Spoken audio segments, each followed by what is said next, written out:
very little of what the human mind perceives is actually relayed through language, and thus the ocular cortex is effectively the gatekeeper to the subconscious.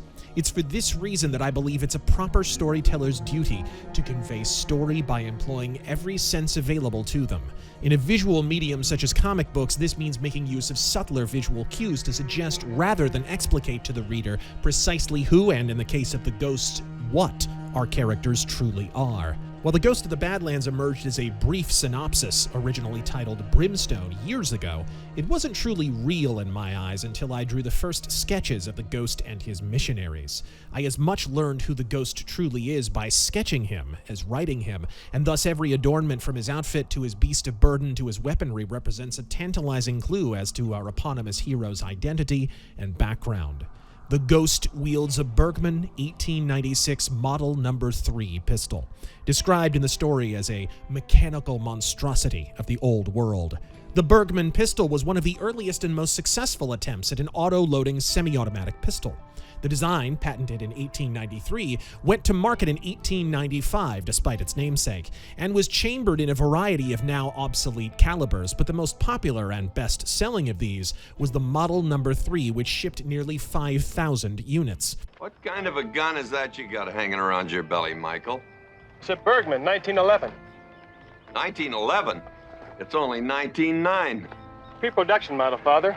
We own some stock. Sadly, the Bergmann No. 3 had the misfortune of launching in the shadow of Mauser's revolutionary C96 broom-handle pistol, which it regularly competed against in military trials, and dwarfed its success at over 1 million units produced.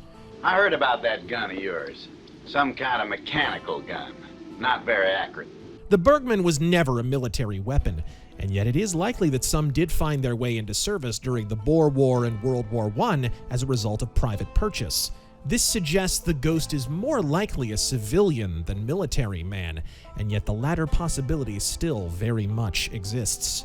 The ghost is not adorned in the archetypal Western gunslinger style.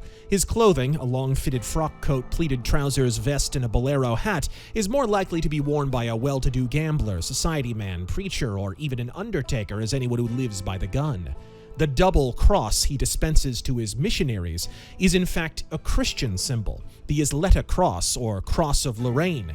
Yet it's also been identified with Pueblo natives in the form of the dragonfly seen in hieroglyphs which dot the deserts of Arizona and New Mexico even to this day. But we've said enough about this topic for now. I'll examine this juicy detail in the future. Then there's the mask. A mystery within a mystery, rife with meaning and implication, yet each leading in disparate directions. In a regional context, natives of the American Southwest adorn themselves with kachina masks, particularly the Hopi and Navajo, and some even have a similar appearance to the ghost. And yet, coupled with the Bergmann on his hip, one is inevitably drawn to comparisons with Baroque opera masks of a European persuasion rather than any design traditionally associated with Native Americans, particularly the Navajo of the northern Arizona region, which the ghost presently haunts. Canyon Diablo itself lies in Navajo reservation territory to this day. So many questions, so little certitude. A mystery made flesh.